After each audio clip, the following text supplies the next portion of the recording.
kasih. Saya mau membagikan bagaimana Tuhan boleh memilih saya gitu, menjadi milik kepunyaannya, dan boleh menerima dia sebagai Tuhan dan Juru Selamat saya. Ya, terima kasih. Saya mau bercerita bagaimana dulu saya sebelum menerima Tuhan Yesus dan sesudah menerima Tuhan Yesus itu. Jadi dulu sebelum menerima Tuhan Yesus itu, saya itu orangnya penuh dengan dosa gitu. Tapi memang firman Tuhan berkata seperti itu gitu, karena semua orang itu telah berbuat dosa gitu, dan telah kehilangan kemuliaan Allah gitu. Jadi semenjak kecil itu saya sudah tahu berbuat dosa gitu. Banyak dosa yang saya kerjakan, baik mencuri, berbohong, pikiran kotor, pokoknya banyak apa yang banyak dikerjakan orang di dunia ini itu sudah saya kerjakan gitu. Jadi dari kecil pun dibilang udah mengerti gitulah. Saya sudah diajarin firman Tuhan gitu. Karena sebelum belajar di sini pun anak-anak saya udah pernah belajar di tempat lain gitu. Tapi belajar firman Tuhan pun kalau anak-anak saya cuma mengertinya dulu, kalau diajari jangan berbuat dosa gitu. Dari dulu udah tahu dosa, tapi ya saya kerjakan juga semuanya gitu. Jadi waktu itu tambah waktu kami beribadah kemari,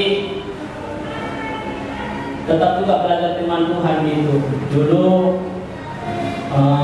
mendiang Bapak Cici yang mengajari kami baik di gereja, terus beribadah juga PA kami anak-anak di rumah gitu. Jadi kami terus juga diajari firman Tuhan gitu. Tapi terkadang memang kalau memang bukan Roh Kudus Tuhan itu yang menyatakan, tetap juga nggak mengerti gitu, tetap juga berbuat dosa itu gitu. Jadi sering dengan waktu diadakan dulu, kalau nggak salah itu tahun 2001 itu Natal anak-anak masih di rumah persekutuan itu di depan gitu. Jadi waktu Natal anak-anak itu 3 hari itu di situ kami belajar firman Tuhan juga gitu. Di situ dipelajari tentang dosa, hukuman dosa itu gitu. Jadi di situ karena itu wajah dipelajari, jadi terakhirnya gimana? Udah Roh Kudus yang meneguh dalam hati saya gitu. Jadi waktu Natal itu Bapak Cici juga itu diilustrasikannya firman Tuhan itu gitu. Yaitu dari Wahyu 3 ayat 20, kita baca dulu.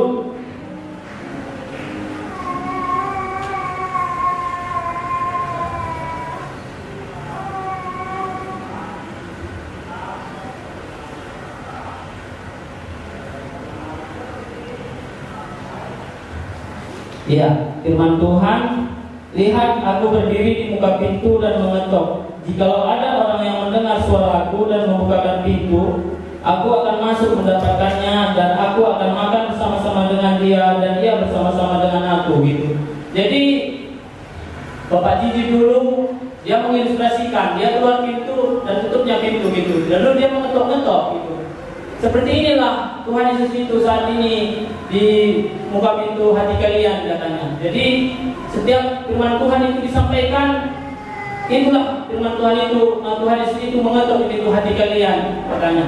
Jadi dia minta masuk. Jadi apa reaksi kalian katanya seperti itu. Jadi di situ memang ya Roh Kudus Tuhan tadi yang saya mengerti bahwasanya dialah yang memang menegur saya gitu. Jadi waktu diilustrasikan seperti itu, ya lihat kali aku ya udah mengetuk pintu hati saya. Tuhan itu begitu lama, tapi tetap saya keraskan hati saya gitu. Jadi di situ memang waktu diilustrasikannya seperti itu, lalu memang sampai kapankah Tuhan itu tadi mengetuk di pintu hatimu katanya gitu. Disitulah memang ya gitu. Jadi di situ memang ditantang juga, sesudah itu ditantang juga untuk menerima Tuhan Yesus itu gitu. Jadi di situ memang saya ambil keputusan tadi gitu, bahwasanya ya Tuhan, saya pasti menerima Engkau sebagai Tuhan dan bersama saya.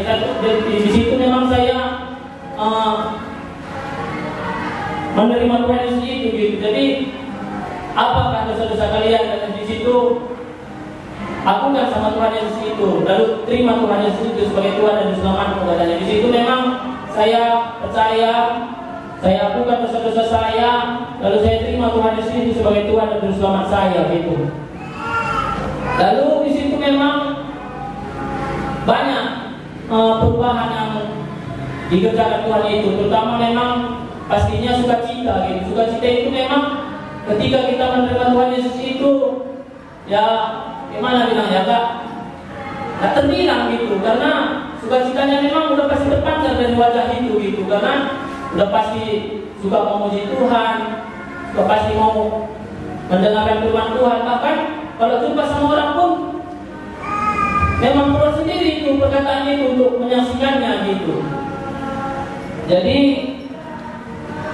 di situ memang banyak juga perubahan ketika dosa-dosa itu pun saya lakukan itu memang tidak langsung drastis gitu, enggak. Di situ memang saya lakukan sehari demi sehari.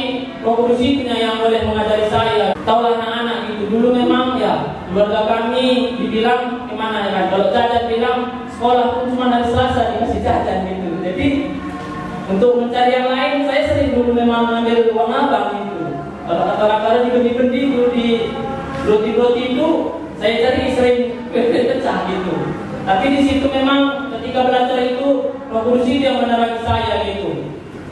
Bahwasanya adanya kesempatan itu mau nyuri gitu, karena memang sering nanti keluarga gak di rumah, saya di rumah itu seringnya kesempatan itu kalau nengok teman-teman ada jajannya gitu, saya di rumah lah gitu. Tapi di situ memang kalau udah menerima Tuhan di situ, Roh Kudus itu ngajari saya gitu. Begitu saya mau nyari, ya kalau udah percaya masih layak kan untuk mencuri tadi gitu. Jadi waktu mau mencuri itu gak jadi gitu.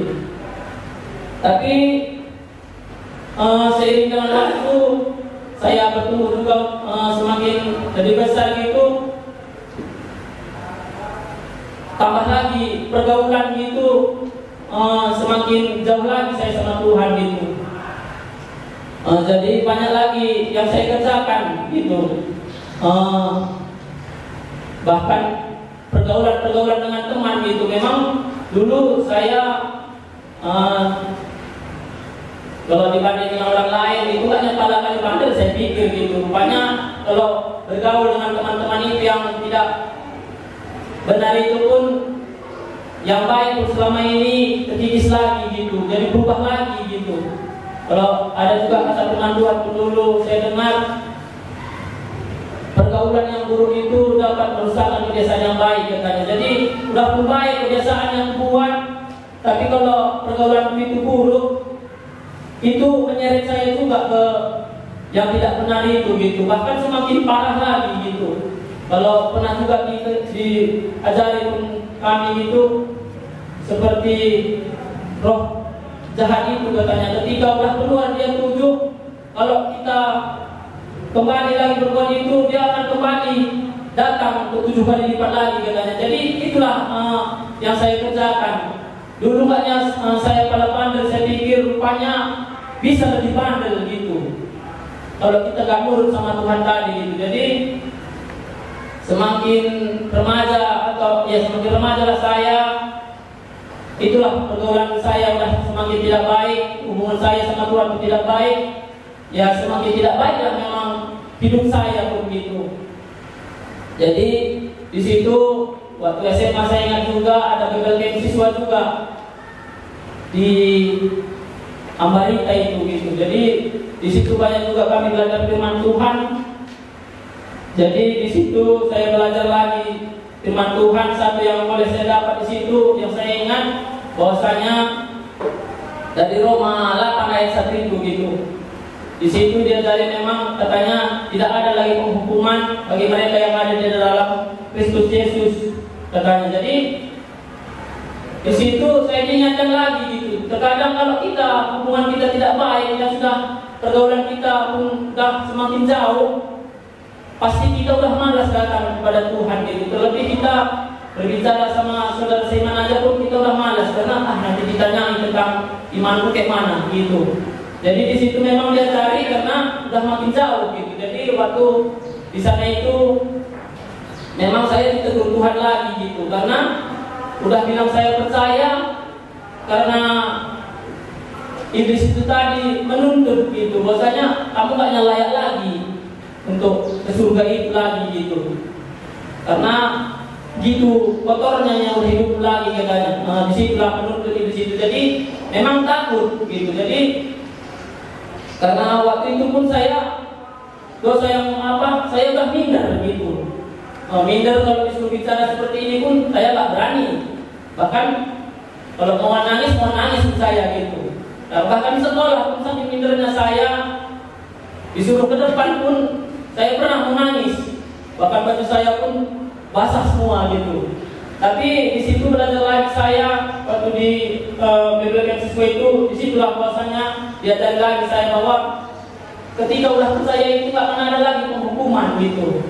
Karena di dalam Kristus Yesus itulah kita boleh ditebus gitu. Karena dahulu pun saya sudah menerima Tuhan Yesus gitu, tapi karena iblis itunya yang menuntut dalam hati kita itu, sehingga tidak ada lagi keberanian itu gitu, sehingga banyak timbul keraguan gitu. Tapi di situ saya boleh dikuatkan lagi bahwasanya gak ada lagi penghukuman di dalam siapapun.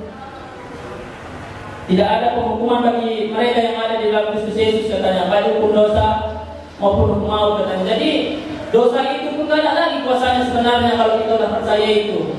Bahkan maut itu pun sudah Tuhan tebus gitu. Jadi di situ memang saya dikuatkan lagi gitu, diajar lagi bahwasanya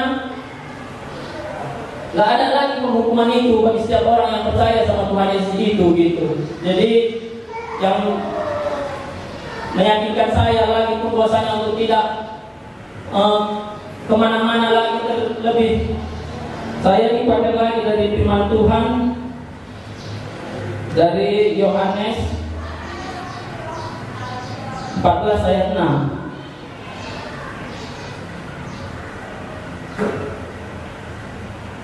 Ya, di sini kata firman Tuhan, kata Yesus kepadanya, Akulah jalan dan kebenaran dan hidup. Tidak ada seorang pun yang datang kepada Bapa kalau tidak melalui Aku, katanya. Di situ memang itu yang meneguhkan saya bahwasanya saya tidak percaya lagi dengan Allah lain gitu. Kenapa? Karena di sini bilangnya nggak ada jalan, nggak ada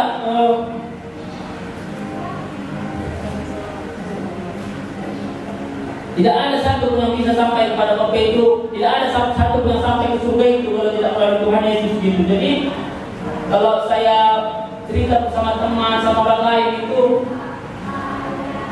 memang belum ada jalan yang lain selain Tuhan Yesus itu gitu. Karena banyak pengajaran kita orang Kristen ini kan gitu, sadar mencari kata gitu. Kait agama tetap kita dari budi badadai katanya, tapi tanpa yang pasti gitu. Gak ada oknum yang memang pasti gitu. Ibadah itu banyak, sangat banyak gitu. Jadi tapi di sini kata firman Tuhan, kata Yesus kepadanya, Akulah jalan dan kebenaran dan hidup. Tidak ada seorang pun yang datang kepada Bapa kalau tidak melalui Aku, katanya itu. Jadi di sini ditegaskan Tuhan itu dia jalan, dia kebenaran dan dia hidup gitu. Jadi itulah yang meyakinkan saya bahwasanya Tuhan itu memang Tuhan Yesus itulah satu-satunya Allah yang benar gitu. Bahwa satu-satunya dialah Allah yang ditentukan, dialah Tuhan yang ditentukan Allah itu sebagai jalan dan keselamatan bagi setiap orang yang percaya gitu. Jadi terima kasih ini yang boleh saya bagikan supaya kita boleh terberkati dari kesaksian ini. Terima kasih.